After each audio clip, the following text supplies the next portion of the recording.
The market on Korra 7 was chaos incarnate. Merchants hawked glittering tech, floating fruits, and mysterious alien artifacts.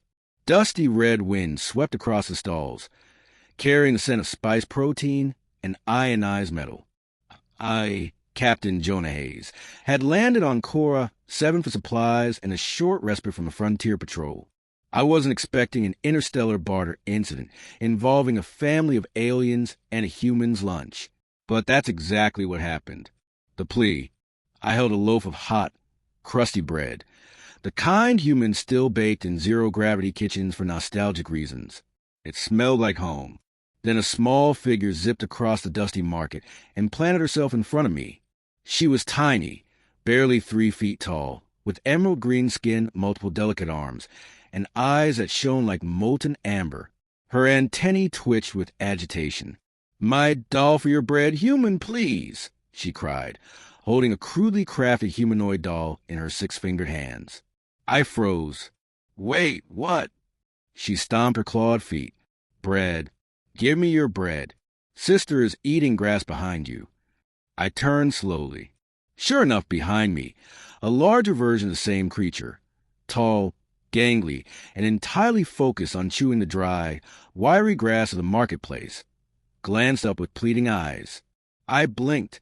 "Your sister is eating grass?" I asked. "Yes." "Stop her. Give me bread," the small one shrieked. I sighed. This was going to be one of those days. Alien logic. The little one, who introduced herself as Tikka, gestured wildly with all 4 of her free hands, pointing at the loaf. "She is dying." Tikka insisted. "Grass is not food. She will not survive. Only bread." I glanced at the taller sister, who looked like she was contemplating photosynthesis instead of sustenance. She's eating grass because she's hungry?" I asked cautiously. Tikka's amber eyes blazed. "You don't understand human. She is not just hungry. She is wasting away. Bread is life." I considered explaining that humans can survive days on leafy greens. Then I remembered, humans are picky, sure, but a starving alien? Not my place to lecture. I handed Tikka the loaf. "Thank you, human," she squealed. She clutched the bread like it was a priceless artifact, then shoved the doll toward me. "Your doll now. Trade complete." I blinked. "You want me to take the doll?" "Yes," Tikka said. "It will protect you from other market things." I held the doll gingerly. It was a crude humanoid with mismatched limbs, painted eyes, and a permanently cheerful expression. Somehow, I could tell it was important to her. Chaos in the market. Just as I adjusted the doll in my bag, a gust of Korra 7's red wind blew across the market, toppling a stall. Tikka squealed, flailing all 6 arms. I leapt forward instinctively. "Hold on." In a flurry of movement, Tikka clambered onto my shoulders, and the taller sister, Rika, looked up from her grass. She paused, sniffed the bread scent, and sprinted toward us. "Human, bread. Give her bread." Tikka shouted, "Not my lunch." I protested, but it was too late. Rika leapt, grabbed the loaf, and bolted, munching audibly. Tikka shrieked in horror. I groaned.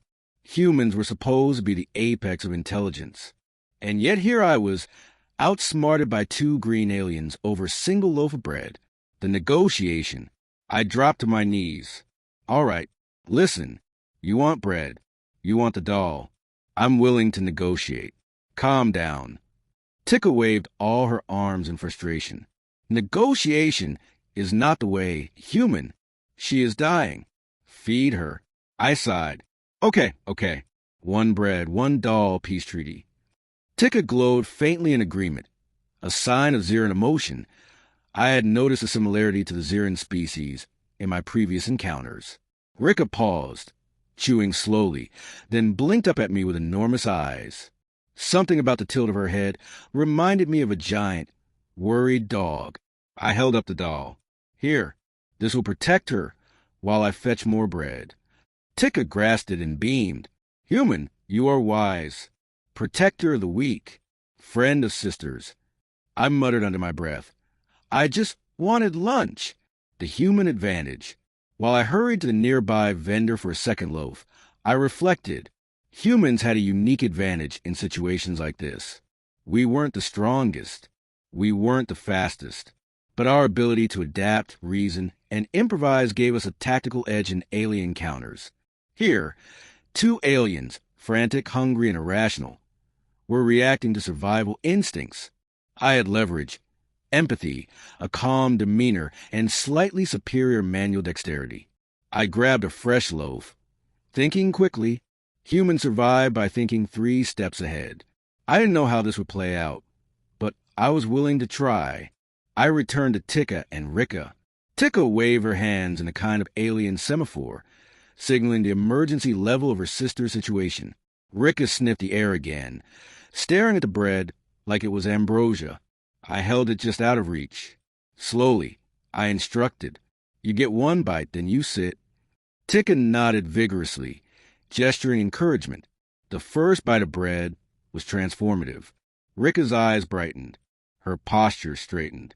She paused in mid-chew to blink at me like I was a god, or at least a minor miracle worker. I grinned. See? Humans can help. Tika danced in a circle. See, sister, humans are clever. Humans bring life.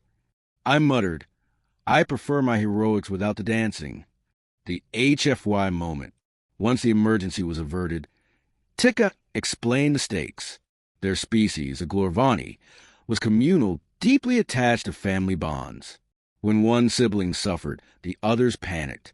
Bread wasn't just food, it was symbolic of care and survival. Humans? We might not understand every cultural nuance, but we adapt.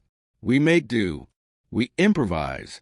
And in this tiny market, far from any interstellar protection force, we were the reason 2 Glorvani sisters survived. I realized then that humanity's greatest trait wasn't strength, speed, or firepower. It was empathy combined with action. Rika finished the bread, looking at me like I had solved all the universe's problems in 1 loaf. Tika handed me the doll again. Take it as a token of gratitude.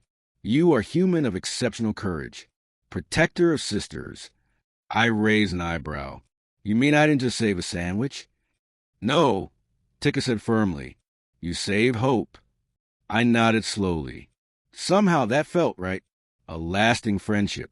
The sisters insisted I join them for a ceremonial meal, a Glorvani tradition involving spiced tuber paste and fermented nebula fruit. I agreed, careful to keep my fingers away from anything that might glow, sting, or bite. During the meal, I noticed something remarkable. Their society valued intelligence and courage over size or strength, much like humanity. And in that respect, we had common ground. Tika whispered at one point, Your people are strange. Small, fragile, yet full of courage. I like that. I smiled. You get used to it. We're weird, but it works. And in that dusty market on Cora 7, surrounded by alien families and exotic scents, I realized something else. Humans can thrive anywhere. Alien worlds, chaotic markets, even desperate crises. Our ability to reason, improvise, and show empathy made us formidable.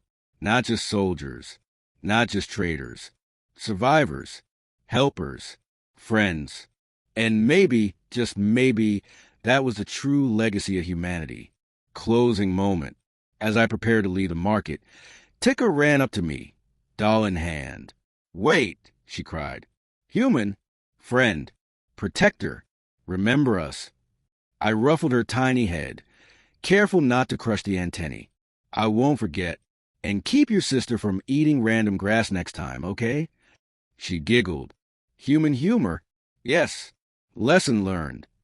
Rika waved from behind the stall, a toothy grin spreading across her face. She had finished her grass entirely, and now eyed the floating fruits with renewed vigor. I shook my head, smiling.